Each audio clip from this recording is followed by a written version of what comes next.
The midday sun blazed relentlessly over the small town of Embarrassment, throwing its dusty roads and sun-baked houses into a dazzling brightness that made people shield their eyes with trembling hands.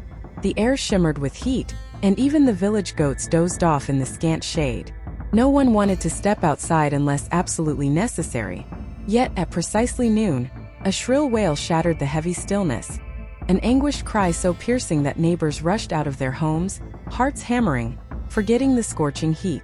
Under the tall acacia tree, the entire neighborhood froze at the sight of 12-year-old Amara, who stood outside her family's compound, tears streaking her sweat-drenched face. She clutched a tattered piece of cloth with both hands, her voice breaking into frantic sobs. Watching this slight, trembling girl in utter despair would unsettle even the most stoic person. Mothers gathered, tongues clicking in sympathy or tension. Men stood further back, uncertain whether to intervene or wait for clarity. Children inched closer, wide-eyed, silently craving an explanation. Inside the courtyard, the source of Amara's wail became clear. Her mother Ebel stood in front of the wide wooden door, arms crossed defiantly, rage tightening every contour of her face. Across from her on the threshold was her husband Obesai, trembling with fury and heartbreak. Ebel's mother-in-law, grandmother Naera, stared at them both with a mixture of shame and sorrow, rocking slightly on her feet. And from behind Ebel, half hidden by the door frame, stood another figure, an elegant young woman dressed in a colorful wrap dress, her posture rigid with guilt or fear. Her name was Nafisat. "How dare you show your face here?" Ebel hissed, voice quaking. She looked from Obesai to Nafisat, then back again, as though demanding an explanation from them both that simply would not come. Ebel's eyes blazed with an unspeakable fury that ignited the hush surrounding them. Obesai tried to speak, but nothing came out. No one had seen him so at a loss for words. Normally a pillar of confidence, a craftsman renowned for his skill with intricate wood carvings, the man was now rendered mute by the complexity of his sins. Everyone knew that only something catastrophic could reduce Obesai to this. Men from the village respected him as a figure of discipline and authority. Women admired him for his leadership in the community. Children looked up to him as an elder to emulate. Yet, at this moment, his shoulders sagged under a burden he could hardly comprehend. From her vantage point under the acacia tree, Amara sobbed inconsolably, her voice raw with betrayal. The air was thick with tension, almost suffocating in its intensity. A few brave souls stepped forward to quell the confrontation, but the family's private conflict had burst into public view like lightning across a storm-dark sky.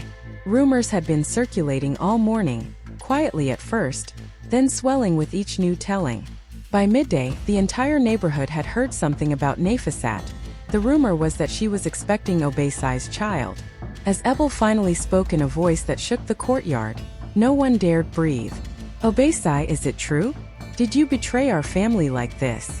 She pointed an accusatory finger toward Nafisat, her voice trembling with outrage and heartbreak. "Speak now, because we deserve the truth. Or are you too ashamed to admit what you've done?" Her words hit him like a lash. The spectators felt their hearts churn with shock, pity, and a prickling sense of intruding on something deeply personal. In Barika, family was sacred, fidelity cherished, and reputation everything. For Obesai to be accused of fathering a child outside his marriage, especially now when Ebel was pregnant with their third child, was a disgrace that no one could have ever seen coming. Obesai's throat felt parched and tight. He glanced at his daughter, at the mother of his children, and then at Nafisat. He felt as though the weight of the entire world had crashed onto his shoulders in a single moment. But beyond the guilt and shame, there was a flicker of something else in his eyes. Confusion, perhaps even heartbreak. When he finally spoke, his voice was thick with emotion. "Let us go inside," he rasped, not daring to meet Ebel's burning gaze. "We shouldn't make a spectacle of our pain." Yet the spectacle was already upon them. This dramatic scene in the courtyard of Obesai's house would be the talk of Mbarika for days, weeks, perhaps even months to come. No one could forget the heartbreak etched across Ebel's face, nor the silent agony in Obesai's eyes. And Nafisat's trembling presence, very young, strikingly beautiful, and visibly terrified, only fed the flames of rumor and speculation. Ebel lifted her chin.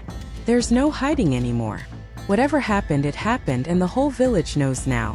Let them watch if they must. I want the truth." In that moment, everyone waiting in hushed shock realized something monumental. This was not just a passing scandal but the unmasking of secrets that would tear a family apart, or force them to find a path to forgiveness. Anger and betrayal crackled in the air like a live wire. All anyone could do was brace themselves for the storm to come. In the aftermath of the courtyard confrontation, the scorching midday sun finally began to dip toward the horizon. People trickled back to their homes, unsettled by the family drama they had just witnessed. Whispers echoed through the neighborhood, winding their way into kitchens, living rooms, and local markets. Evening air was cooler, but tension remained high. Ebel's kitchen was a simple structure made of mud bricks, with smoke-stained walls and battered pots hanging from a rafter.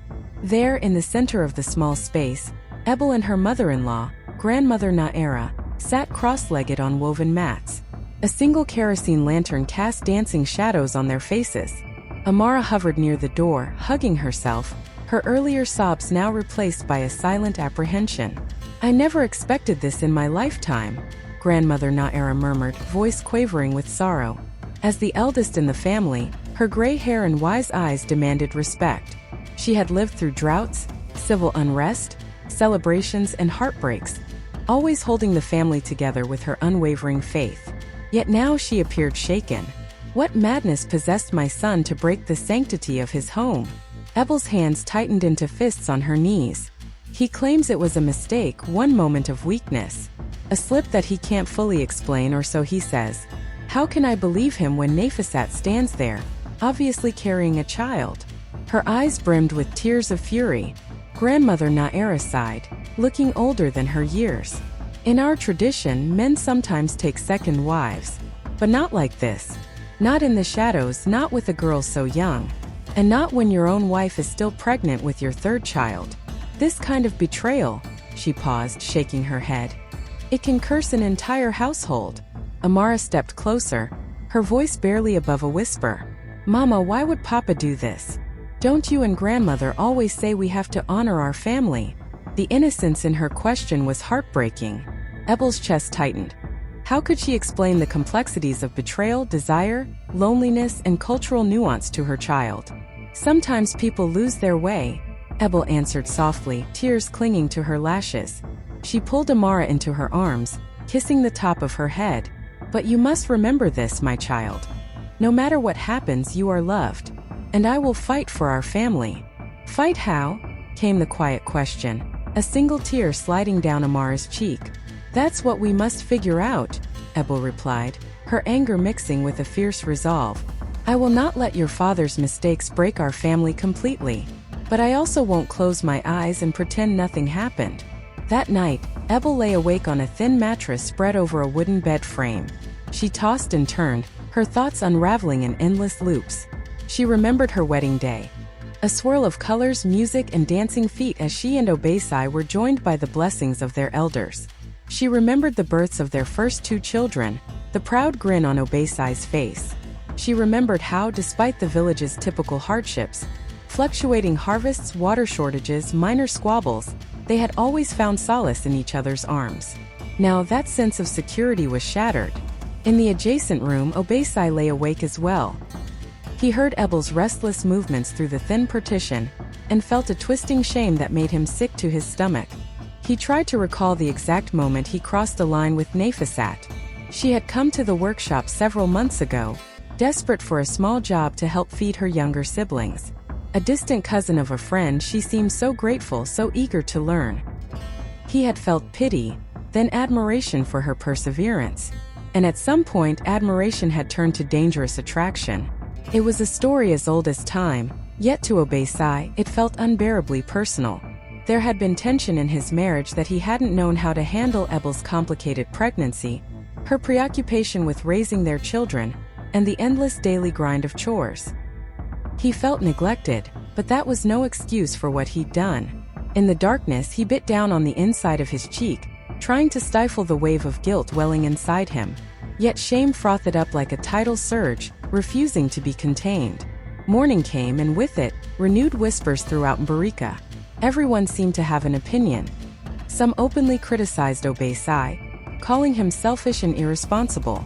Others hinted that Ebel might have been cold or inattentive, driving him into another woman's arms. Still others shook their heads at Nafisat, labeling her a shameless seductress. The rumor mill spun relentlessly. Ebel, head held high, emerged from the family compound to fetch water from the well. Shoulders squared, she tried to block out the hushed voices around her. She drew her water jug slowly, refusing to meet the curious stares.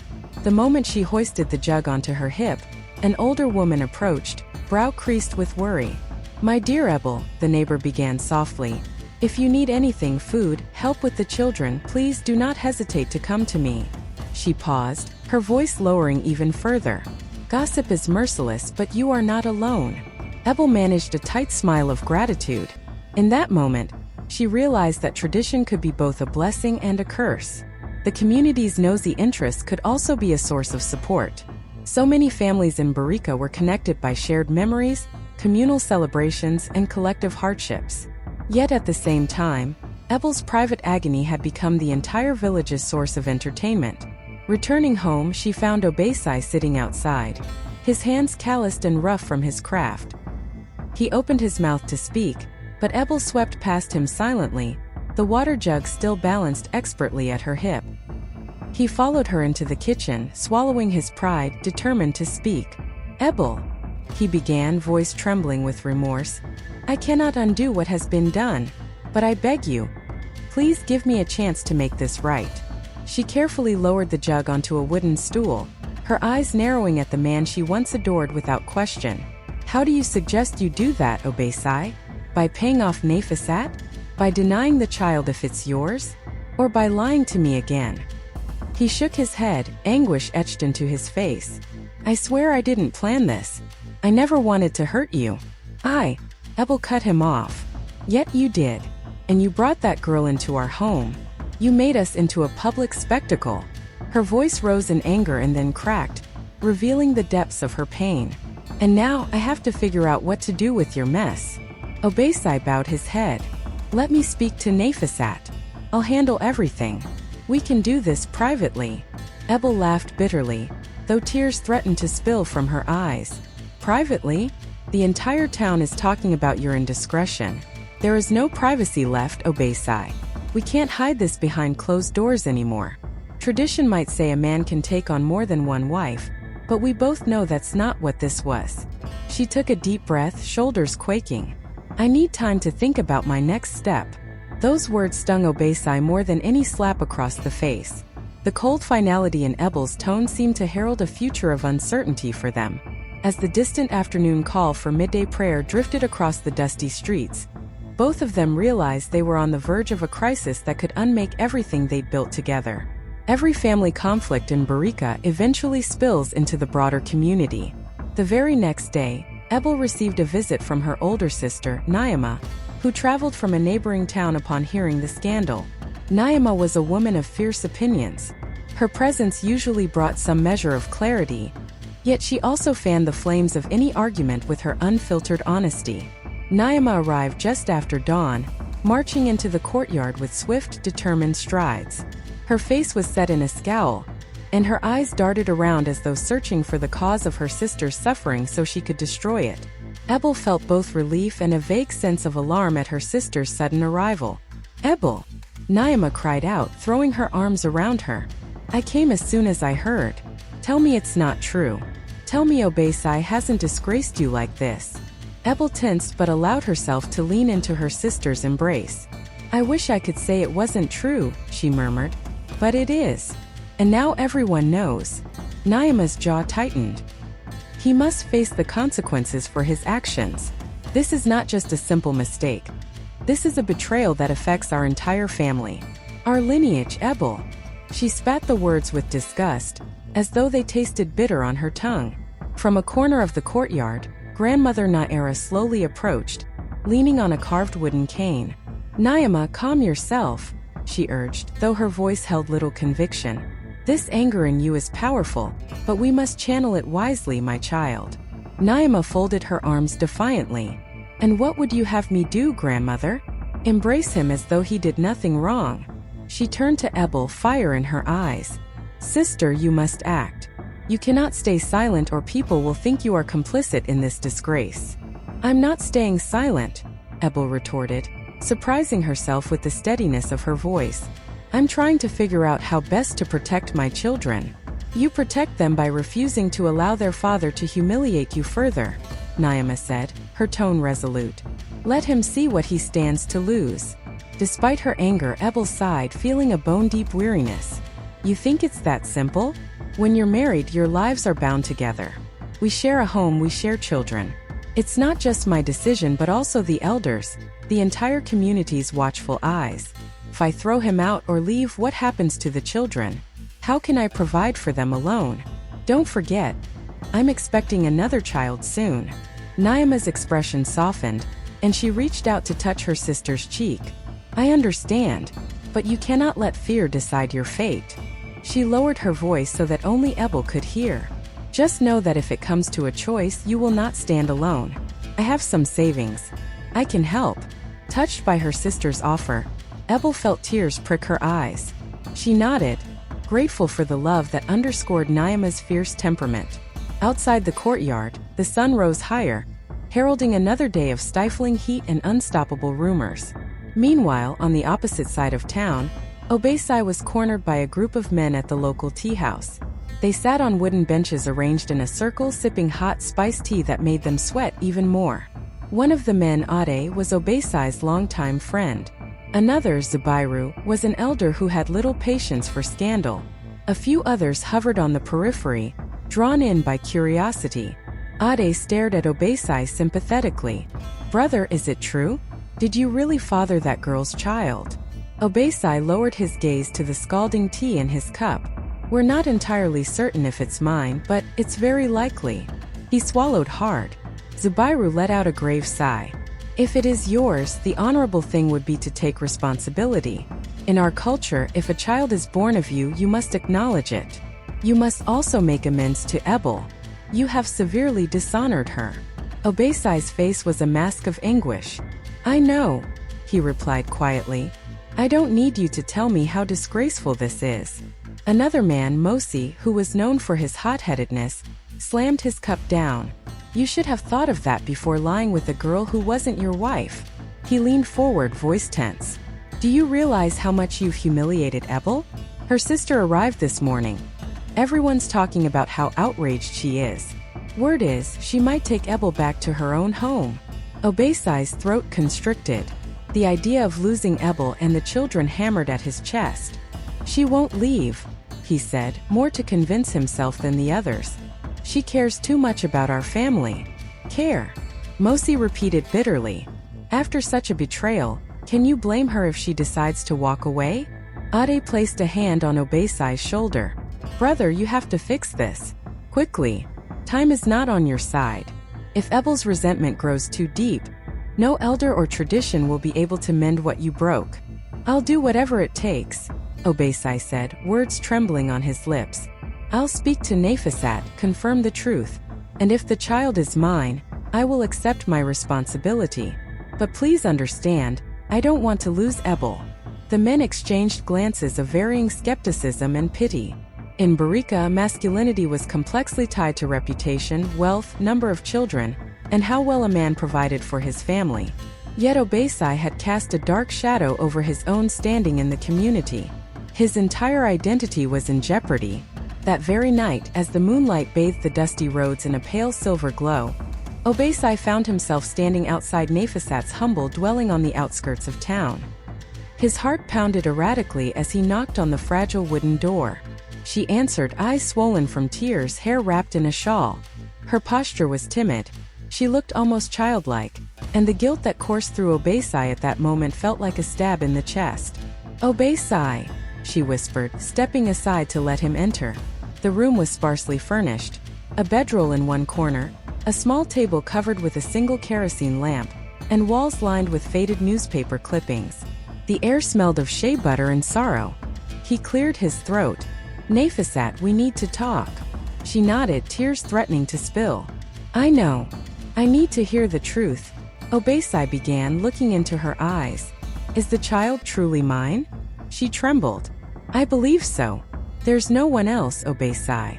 Her voice cracked on his name, as though speaking it brought her a flood of painful memories.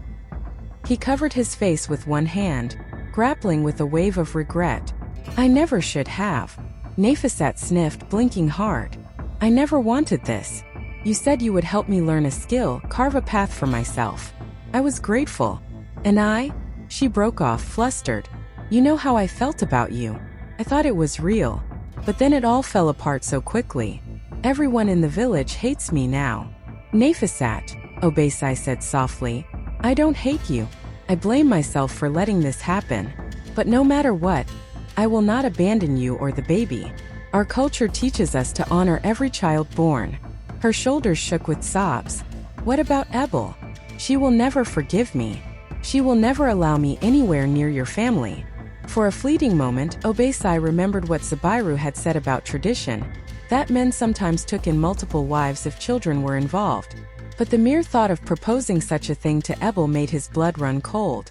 Ebel was no docile follower of old customs. She was a strong, modern-minded woman who believed in partnership and trust, not polygamy in the shadows. I will talk to her, Obaisai said at last. But I need time. Please stay here until I can make arrangements for support. I'll bring you food, money for your visits to the clinic. He paused, overwhelmed by the weight of his own promise. I'm so sorry, Nafisat. For everything. She stared at him, eyes glistening in the lamplight, then nodded slowly. As he turned to go, she reached out and touched his arm. I'm sorry too, she whispered. I never wanted to be the reason for your pain. Moments later, Obaisai stepped out into the moonlit road, his heart a conflicted mess. He knew that whatever future he and Ebel were going to have, it now hinged on how they handled this impossible situation, how they navigated tradition, community scrutiny, and their own heartbreak. Days turned into a week, and tension in Barika only grew thicker. The unrelenting sun scorched the earth, mirroring the fiery emotions that raged behind closed doors across the town. Ebel spoke little to Obaisai, and at night she insisted on sleeping in a separate room. Each dawn found him waiting outside the kitchen to catch a moment of her time, but she moved past him like a ghost, carrying out her chores or shepherding the children with grim determination. Grandmother Naera observed these new routines with heavy sorrow. She longed to see the spark of warmth return to her son's household, but was uncertain how to kindle it. Ebel was resolute in her anger, and Obaisai seemed paralyzed by guilt. Naima, Ebel's sister, continued to apply pressure, urging Ebel to make a definitive break. Amara hovered in the background, silent and wounded, while little Kato, their 5-year-old, sensed something was deeply wrong but couldn't quite understand what. One afternoon, after selling some of his wood carvings at the market, Obaisai was returning home when he ran into Naima at the main crossroads. She stood, arms folded, chin raised in defiance, as though daring him to speak. He took a hesitant step closer. Naima, he said quietly, I know you're angry. You have every right to be. Her nostrils flared. Do I? Because my sister is suffering in silence while you roam around as though you've only committed a small mistake. Meanwhile, your pregnant mistress sits in a rundown shack on the outskirts of town. How many lives must you ruin, Obaisai? He winced at her harsh words. I am doing my best to rectify the situation. Nafisat will be taken care of, and I'm trying to. To what? Save your marriage. Keep your children while also fathering another child with a girl barely out of her teens. Naima's voice shook with contempt. You betrayed Ebel. Even if you feed that poor girl and her child, do you think it changes anything? Obaisai's eyes flashed with desperation. I love my wife. I love my children. I didn't plan for this to happen. She cut him off. Spare me your excuses. If you truly love Ebel, prove it. Stop skulking around and offer her real choices. If she wants to leave, help her do it safely. If she wants to stay, show her respect by being honest and open with the entire community. Don't force her to bear the weight of your shame alone. With that, Naima turned on her heel and stalked away, leaving Obaisai standing in the hazy afternoon light, feeling like he'd just been flogged. And perhaps that was exactly what he deserved. That evening, Ebel found a quiet moment alone by the small stream behind the house. The stream was low now, dry season had begun, and water was a precious commodity. She sat on a rock, feet dipped in the cool trickle, trying to gather her fragmented thoughts. In her mind, she replayed the early days of her relationship with Obeisai. How he had courted her with handcrafted wooden bracelets, how he had proudly introduced her to his family, how he had promised to stand by her in all circumstances. Now that trust was shattered. She heard a rustle of grass behind her and turned to see Amara approaching timidly. "Mama, may I sit with you?" Ebel nodded, patting the spot on the rock beside her. A slight breeze teased the branches overhead, and in the distance birds called out evening songs. For a while they just sat there in silence, mother and daughter, each wrestling with heartbreak in her own way. "Mama," Amara finally spoke, her young voice brave. "Are you going to leave Papa?" Ebel felt a tremor in her chest. How to answer such a question without lying or causing more fear? "I don't know, Amara," she said truthfully. "I don't want to break up our family, but I also can't pretend that what he did is okay." Amara chewed her lip. "I don't like it when you two fight. I miss when we all ate together, and you laughed at Papa's jokes." Her eyes filled with tears. Will it ever go back to that? Ebel's own eyes stung. "I wish I could say yes, but I can't see the future. All I can promise is that I love you and your brother dearly. No matter what happens between me and Papa, we will always be there for you." Amara nodded, though her face showed the anguish of a child forced to confront adult complexities far too soon. The sky darkened, and they heard the faint sound of grandmother Naera calling them in for supper. Ebel stood, took her daughter's hand, and led her back to the house, feeling more uncertain than ever about the path ahead. When they arrived at the courtyard, the aroma of roasted maize and spiced stew reached Ebel's nostrils. She realized then how hungry she was, though the constant swirl of stress had dulled her appetite. She found Obeisai at the door, a hopeful look on his face that crumpled the moment their eyes met. Wordlessly, she walked past him into the house. He sighed, shoulders dropping, and followed her inside. Dinner that night was a solemn affair. They all sat on mats around a low table, the food arranged in worn clay bowls. Grandmother Naera led the family in prayer, her voice shaking slightly, as though unsure if the heavens were still listening. Ebel and Obeisai barely touched their food, but Kato chattered innocently about a new friend he'd made, while Amara ate in subdued silence. The tension was a living thing in the room, crowding out even the simplest joys. Later, as Ebel was clearing the dishes, Obeisai appeared behind her. She tensed, waiting for another strained attempt at conversation. "I spoke with Nafisat," he said quietly, breaking the silence. "She's certain the child is mine. I will have to provide for them." Ebel slammed a bowl down on the table, the sound echoing through the room. "And what does that mean for our family, Obeisai? Are you bringing her here? Are you expecting me to share a home with a girl you impregnated? Because if that's your plan, you should know now, I won't do it." He shook his head vehemently. "No, that's not what I'm suggesting. I just want you to know the truth, that I'm trying to own up to my responsibilities. I want to make amends." She scoffed, turning to face him, tears threatening to spill again. "You can't fix this so easily. It's not just about money or offering shelter. You broke my trust. You broke our vows. How do you plan to mend a heart you've shattered, Obeisai?" Her voice quavered, and the pain in it was excruciating to hear. He wanted to reach out, to hold her, but something held him back. Maybe fear that she would push him away, or maybe the dawning realization that a simple gesture couldn't erase what he'd done. "I know words are empty," he said after a long pause. "But Ebel, I'm determined to do whatever it takes to prove to you that I'm still the man you once loved. I'll never stop trying." She stared at him, eyes full of heartbreak. Then she turned away, picking up another bowl. "I don't know if I can ever see you in the same light again," she whispered. "You've changed everything." Those words echoed long after they parted ways for the night.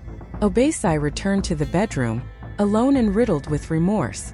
Ebel slept restlessly on a separate mat, haunted by memories of a happier time. Both realized, in their silent anguish, that their marriage was balanced on a delicate precipice, one small push away from falling into oblivion. A few days later, the situation reached a boiling point that no one could ignore. By this time, the entire village seemed to be involved. People argued at the water well about whether Ebel should leave Obeisai. Others insisted Obeisai must marry Nafisat traditionally, to legitimize the child. Still others whispered that Nafisat might have entrapped Obaisai on purpose, though there was no evidence for such a cruel rumor.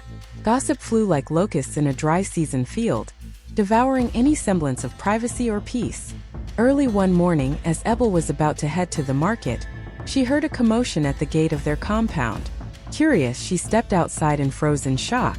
Naima was there, along with Nafisat of all people. A small cluster of neighbors hovered around them, eyes wide with anticipation. The atmosphere crackled with tension. Nafisat looked distressed, wringing her hands as she stood across from Naima, who had her arms folded in righteous fury. The younger woman's face was streaked with tears, and Ebel could see that Nafisat's belly was beginning to show a slight curve. Meanwhile, Obaisai burst from the house, alarm clear on his face. "What is the meaning of this?" Ebel demanded, stepping forward. Her heart pounded as she took in the confrontation. Naima glared at Nafisat. "She came to me this morning asking for help. She was crying about how Obaisai promised her something, but he's not fulfilling it fast enough. She's worried about her unborn child and has nowhere else to turn." Obaisai let out a frustrated breath. "Nafisat, I told you I'd handle things. Why did you go to Naima?" He shot Naima an accusatory look. Nafisat's lip trembled. I didn't know where else to go. People in town are calling me names, refusing to sell me food, and accusing me of being a homewrecker. I'm scared, Obaisai. You said you'd protect me, but each day I feel more alone." The room. Outside, thunder rumbled faintly, and a sudden gust of wind rattled the shutters. Ebel felt the tension coil tighter around her heart, as though nature itself mirrored the storm building within. After ensuring Nafisat was settled on a spare mattress in the courtyard's covered area, Ebel retreated into the house. In the dim hallway, she leaned against the wall, closing her eyes. She heard Obaisai's footsteps approach and stayed silent, waiting. "Thank you," he said softly, "for helping her." Ebel's eyes opened, but she didn't turn to face him. "Don't read too much into it," she replied. "I'm doing what any decent person would do. Nothing more." Obaisai's shoulders sagged. She could feel his dejection in the thick silence. Then he turned and walked away, leaving Ebel alone in the flickering glow of a single lantern. An hour later, the skies broke open in a rare torrent of rain. Sheets of water pounded the roof, coursing through gutters that hadn't run in weeks. The wind roared and lightning tore across the sky, illuminating the courtyard like a momentary flash of daylight.